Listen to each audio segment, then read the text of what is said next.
You're listening to Driving Performance, your go-to podcast for unmatched expertise in the world of buying and selling an automotive dealership. Each episode features discussions with industry leaders and is brought to you by Performance Brokerage Services, North America's premier, family-owned automotive dealership brokerage firm with over 30 years of experience. We're here to ensure you gain the most reliable insights to confidently navigate a transaction and accomplish your unique goals. Whether you're looking to buy or sell, we prioritize building lasting relationships and maximizing the value beyond the transaction level. Here are your hosts, Jamie Farley and Paul Keckney, for another segment of Behind the Deal.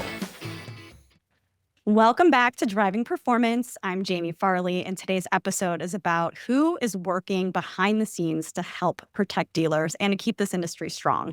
I'm excited to have a new co-host today, George Chaconis. He's our partner in the Southeast, and together we're sitting down with Ted Smith, president of the Florida Automobile Dealer Association.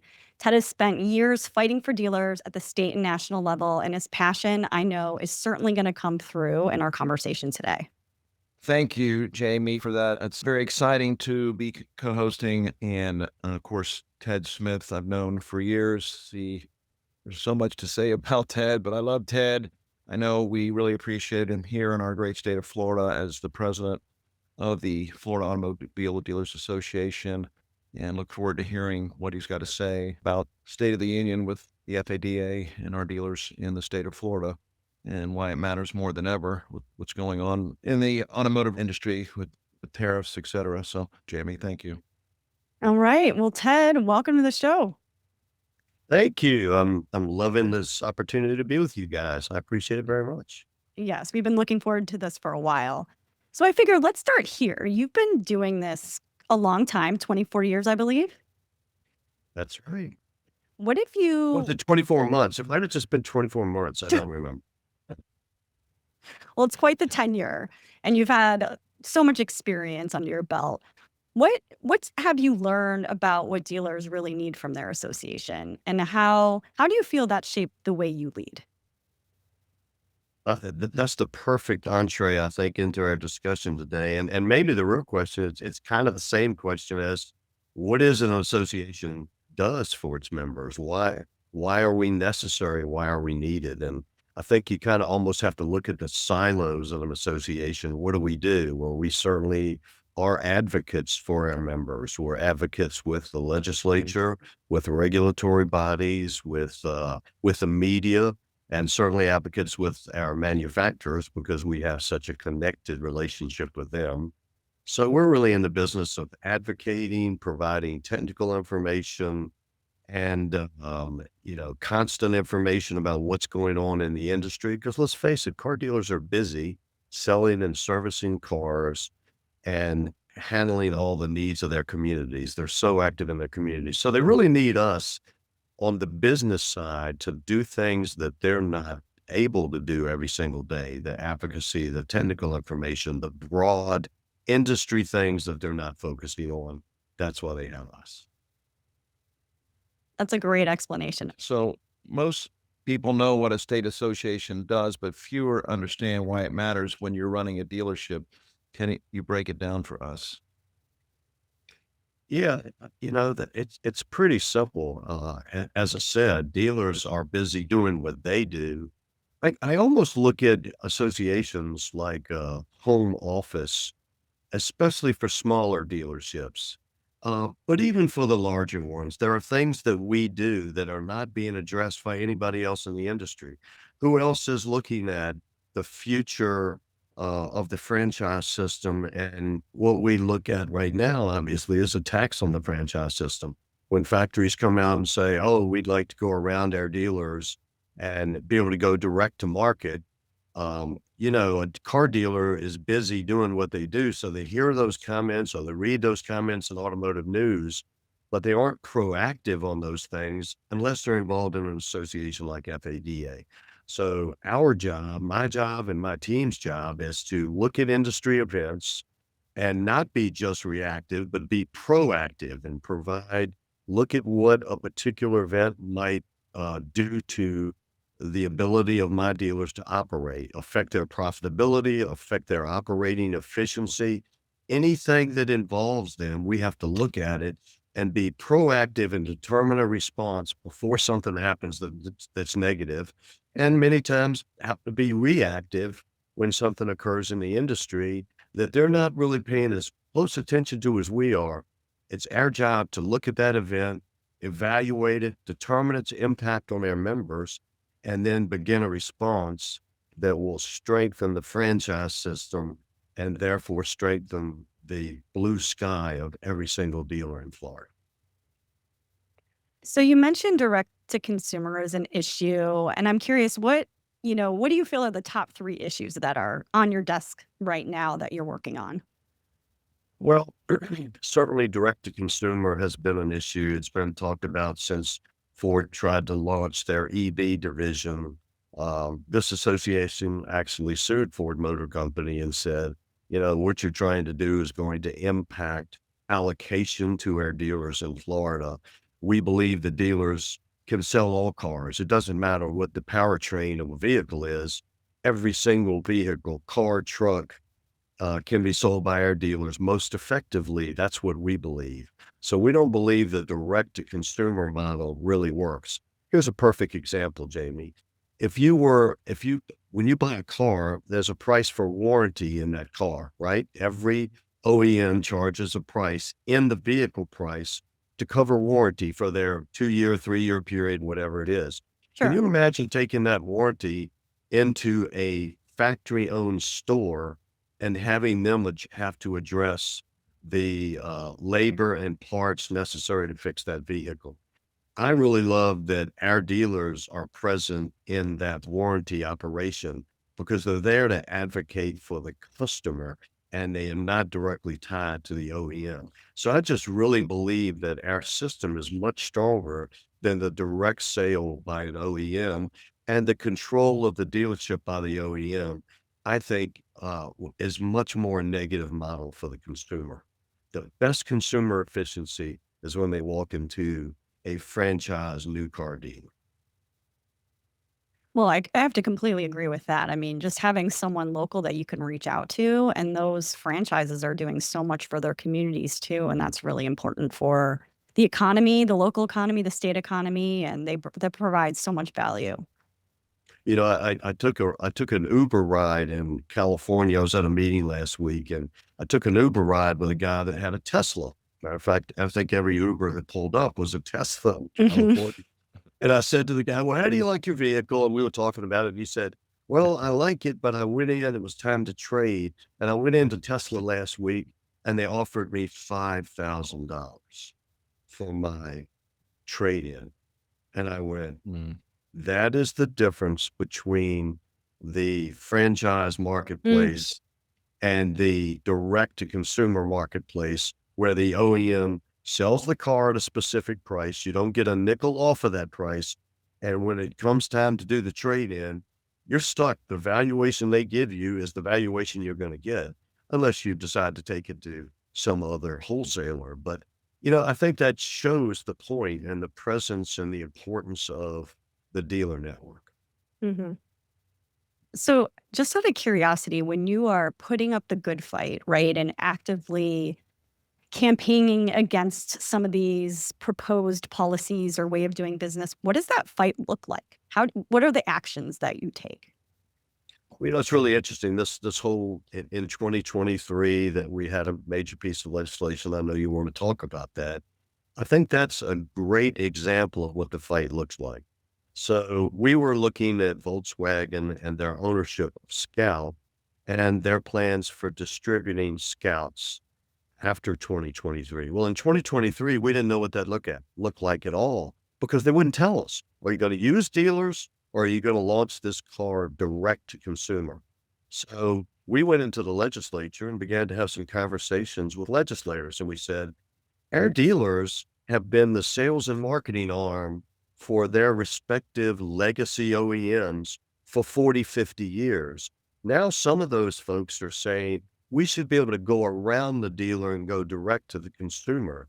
We have been propping them up for years. There's no such thing as Ford Motor Company in Tampa, Florida, or in Wauchula, Florida. It's the local dealer that is Ford Motor Company. So do you believe that we've got an investment in that operation that benefits the consumer? That was the battle, Jamie and George. And when I had those conversations with legislators, almost to a person, they said the investment by the dealers makes sense. It's something that should be supported.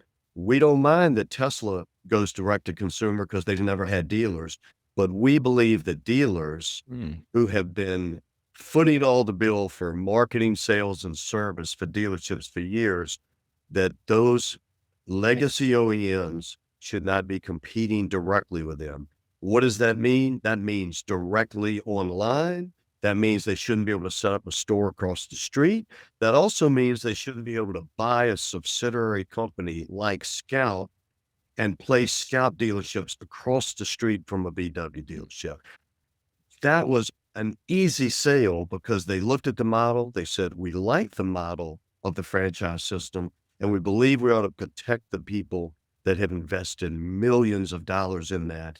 And by the way, support their communities at the same level. I'm a big believer in protecting our dealers and franchised dealers throughout our great state of Florida as what you're fighting for our dealers, because it adds a lot of, value to our dealerships when it's time to sell them. Listen, George, you're going to have a positive business climate, and Florida has that as well. I'm really proud to say, our governor runs around stumping Florida as the free state of Florida. And that was very obvious from COVID until now. We were a state that was not closed for sales or service during COVID. We don't have any regulatory issues here. If you mention a fee to this governor, a new fee being put on businesses or consumers, our governor says, not in the free state of Florida. We don't believe in fees. We don't believe in new additional charges for consumers. We want an open and free competitive marketplace. The franchise system is just that. However, it's a regulated and open marketplace, right? It's not completely free. We don't allow GM to come in and set up stores across the street from their GM dealers. So it's regulated to that degree, but it's regulated for a reason, because the system we have today offers the most competitive products and the most and really available service of any business or of any product you find in the state. It's extremely competitive.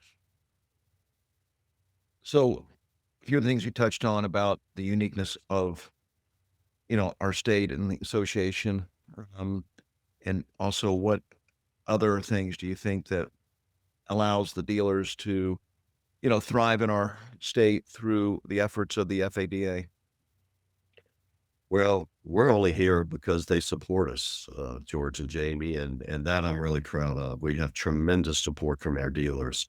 The legislative process is a very transactional one these days. You'll hear my counterparts say that around the country. Florida is a perfect example of that. When you go across town here and you walk into that Capitol, you have to play ball above the rim, which means you need to invest in that process. You need to be really active in the legislative process.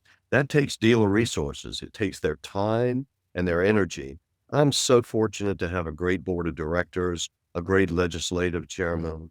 Paul McNamara in Orlando is my legislative chairman, a former chairman of FADA.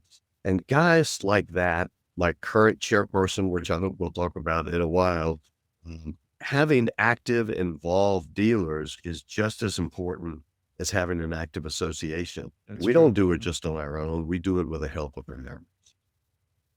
Makes a lot of sense. So speaking of the Amy? dealers, I know that you are talking to them probably on a daily basis. What are you hearing from them that, maybe they're most concerned about or excited about right now? Well, they just say, Teddy, make all my problems go away, and we'll continue to make sure you're around. We see where that's. I mean, sometimes that's the way I feel. I was telling somebody I'm talking to an employee, a possible employee, and I said, sometimes I feel like a pastor. I've got this block of dealers out there, and they call me up, and sometimes they just want to, vent and go, oh my gosh, I've got so many pressures from my factory. And what about these tariffs? What's that going to look like? I mean, listen, tariffs are on everybody's mind right now. And the problem is there's no prescription that's one size fits all here.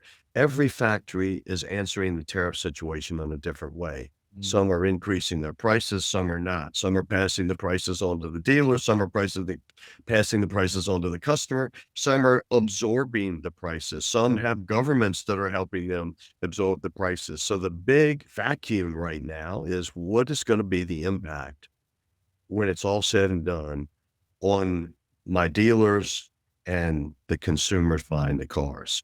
Obviously, if the factories put the charges off on my dealers are going to have to recoup those costs by changing their grosses on vehicles. It's just clear. You can't sell in a negative posture and be around very long.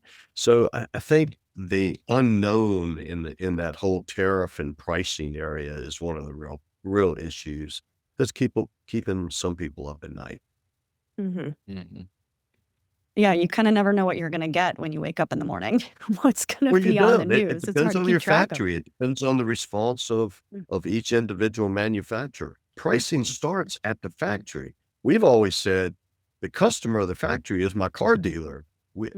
Anybody watching this that might not even be a car person, these cars are consigned. We pay for these cars, we pay the factory for the cars. It's an asset and it's a depreciating asset and it's sitting on every lot.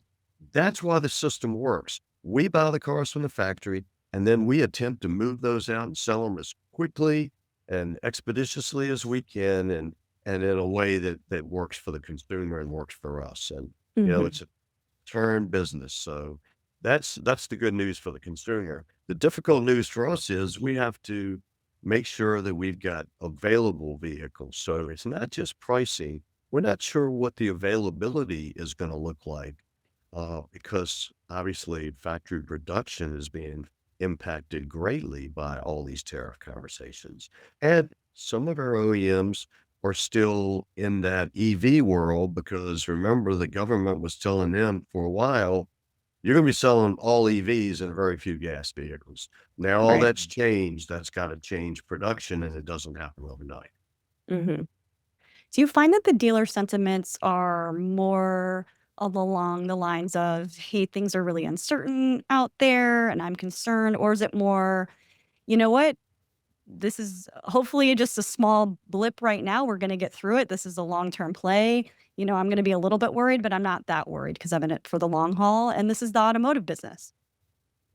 There's one word that you hear everybody use that works like I work, and that's resiliency. If there's any more resilient person in the world than a car dealer, I don't know who it is. They can see feast and famine and react the same to both because they have been there, done that. My gosh, whoever thought in 2008 to 10, we'd have 2 major bankruptcies and we'd have so much turmoil in the industry and we would have factories actually terminating dealerships under the protection of the Federal Bankruptcy Act in 2008 to 10. I lost 65 of my dealers. They lived through that. They lived through COVID. They lived through CDK's breach. They're living through all kinds of cybersecurity issues.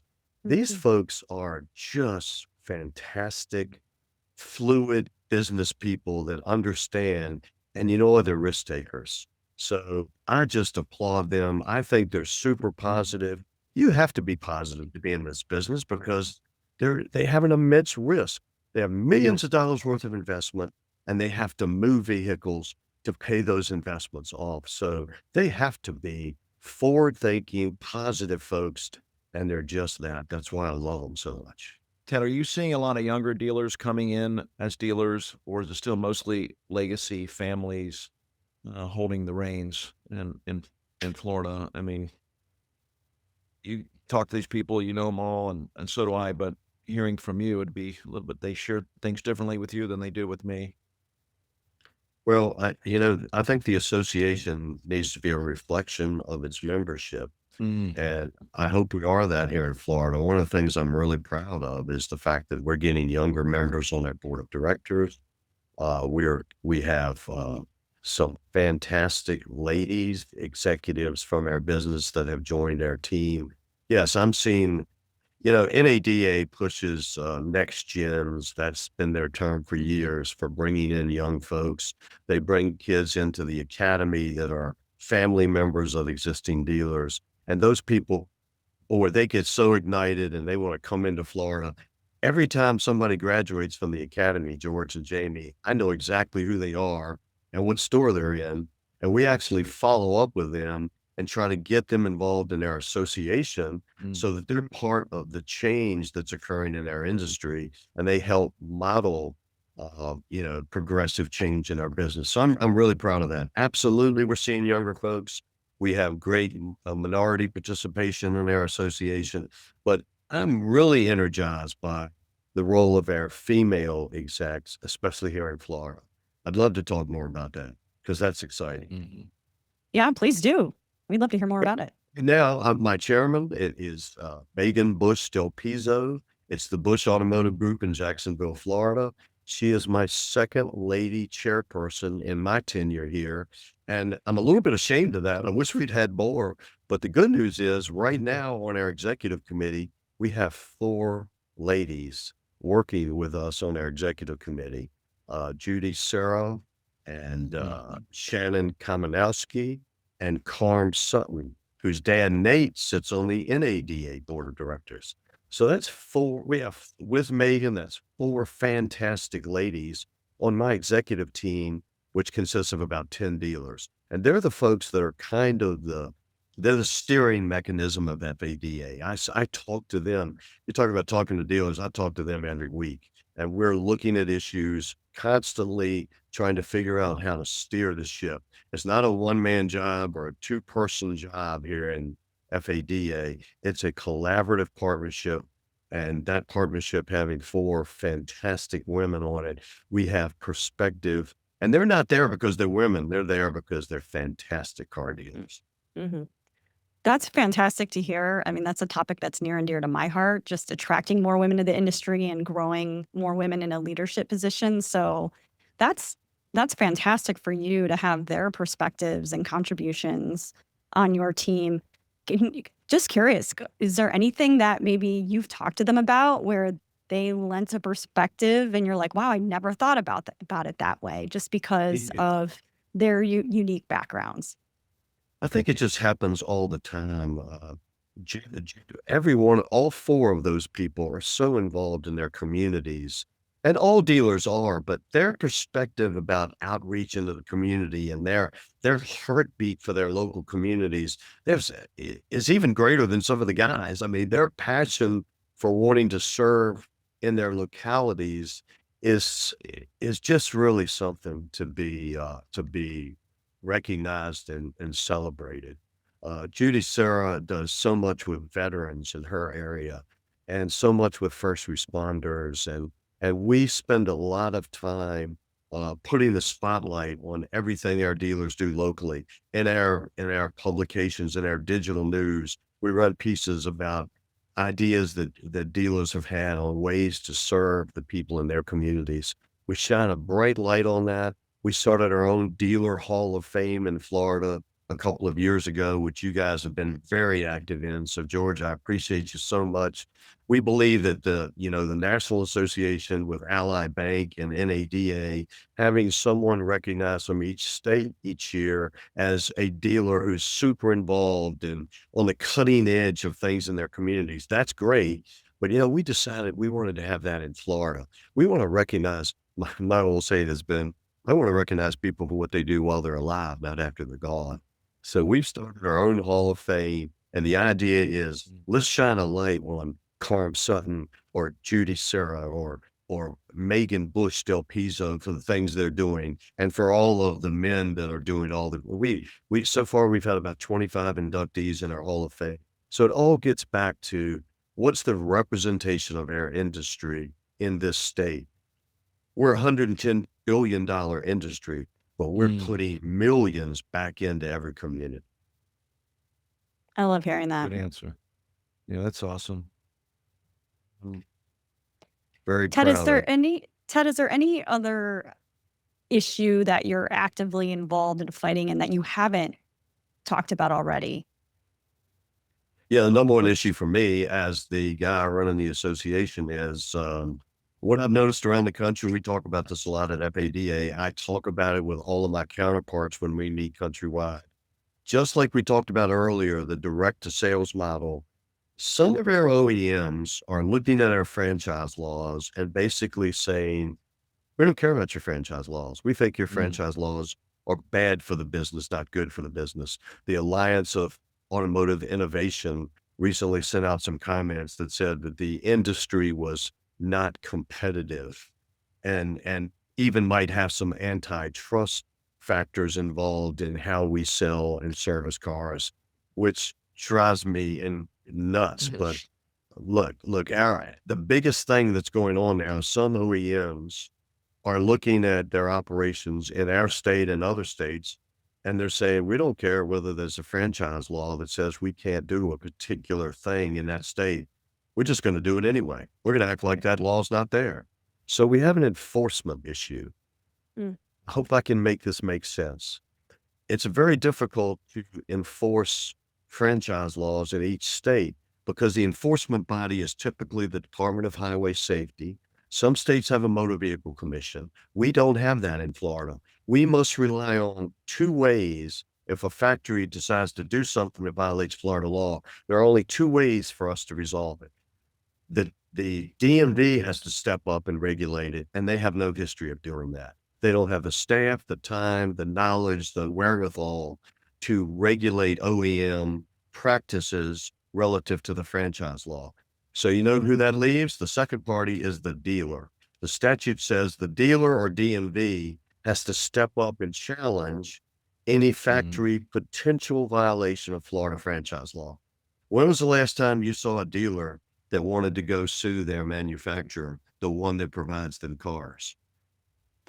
Right. No, That's something any dealer wants to do. they don't want to do that. Right. I found that out when so many dealers were outraged about what Ford was doing with the EV program. I met with all of my dealers online in Zoom calls and said, are you mad? They went, are we mad? We're totally upset. It's shaking the foundation of our relationship with Ford Motor Company. I said, well, then what do you want to do about it? They said, we want you to do something about it, Teddy. Let's get FADA. There's the problem. So you ask me what my concern is. My concern is there needs to be a third party that can be involved in enforcement. We'd like that to be FADA. I would like for our association to be able to stand in the shoes of our dealers and bring an issue to either DMV or the court system when we see an alleged violation of Florida franchise law. Right there, our statute doesn't allow that. We attempted to get it done in this past legislative session and we were shut down. We were not able to do it. But that is one of the number one problems facing my dealers is if DMV is not going to make something happen and the dealer doesn't want to do that because of their relationship, it really falls back on FADA. So we have a program in place to try to get that done. And I think a lot of states would like to have that same capability. And it would be a refreshing thing because all we want to do is not sue a factory every time we turn around. We'd like to have a couple of successes and then there wouldn't be any no challenges because they realize that you're not going to be able to do that in the state of Florida. That's kind of it. Yeah, makes sense. That would be a lot to put on a dealer. And then if there's other dealers involved too, how do you get them to kind of band together? And it seems like FADA or that party, right, needs to be able to help coordinate that. That's because that's a lot. And that's our role right now. We do have a lawsuit in Florida. 20 or so VW dealers did step out of their normal desire and they said, we have to challenge this Scout program where VW is going to provide vehicles direct to consumers because we believe that they should be providing them to us. So I have 20 plus dealers that have entered a lawsuit and they're challenging that VW Scout distribution model. So we're going to see how that plays out in the court. We believe our 2023 law speaks specifically to that type of distribution, and we're going to look forward to a good result. But that is a case where dealers who wouldn't normally join together felt like, if not now, when? And if not this situation, which one? This is the time and the place, and they've invested in doing that. We are working with them, but it's not our lawsuit. It is this body of dealers that are litigating that question right now, Florida. And we were the first state to do it. Those dealers are going to be supported by FADA, and NADA has thrown their hat in the ring. So that's not something we're going to just sit by and watch happen without a response. Mm-hmm. How long do you think this particular action will take to play out? It'll be done by next Tuesday at 3:30. No, it won't. We wish, right? No idea. No The clue, answer to just that forever. question, I'd sooner find out who's pulling the Oz, who's the Wizard of Oz. I have no idea. Those things like this, one of the problems with this whole concept is, even if you make a challenge, it can take 1 year, 2 years. If there's an appeal, it could take 3 years.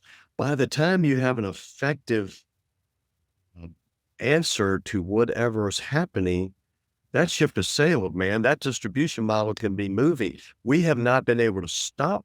We won't necessarily be able to stop that distribution model. If it takes 2 years, we're gonna see some, possible negative results while we wait for an answer from the courts. That's the not so good side of the Yeah. process. These things take such a long time. They take time. They do. They take time and they take money.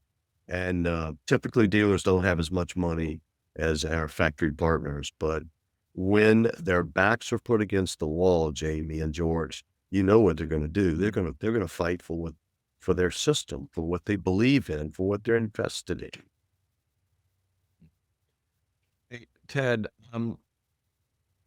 coming towards the end of our podcast, what's one thing you wish more dealers knew about FADA and how it can support them, and what should dealers be doing to support their local state dealer associations, across the country? Here's the real answer to that. I have almost never had a new member of the board of directors come onto the board, and in their first year, they look at me and go, "Oh my gosh, I had no idea." They sit at our board meetings. They hear the strategic conversations. They see that we're involved with regulatory agencies and the FTC, with NADA, and they see that we're fighting the good fight for them. And they go, "Oh my gosh, as a rank and file dealer, I had no idea." Well, they have no idea because there's not a pure communication tool. If you tell me email works today, I'll think you've had a 3-martini lunch. Email is not an effective communication device. If I could take every one of my members, guys, and put them on my board of directors tomorrow and have 900 board members, they'd all go home. Of course, I would need a circus tent to have my board meetings, but they would all go home with passion about what this association does, because that's what happens to my new board members. They go home going, "Oh my gosh, I had no idea." And of course, I want to take that information. I want to take their new passion and multiply that throughout all of my dealer members. But absent programs like this, where we're talking to dealers, it's a difficult thing to do, right? I mean, can you communicate with all of your clients instantaneously and take what's in your head and put it in theirs? I don't think you can. If you can, please tell me how to do it, because I don't know how. Really, it's tough. Well, I love this message that you're sharing about getting involved and just also the extensive list of things that you guys are working on. And maybe not everybody knows that. So I love that you are sharing that with our audience today. Can I say one more thing? Mm-hmm. Our members are corporate members. They're not individual members. When Megan Bush-Del-Pizzo joins FADA, her entire dealership joins FADA. So guess what? Service manager has a problem. You know who he can call? Me, or a member of my team. If I don't know the answer, I'll get them an answer.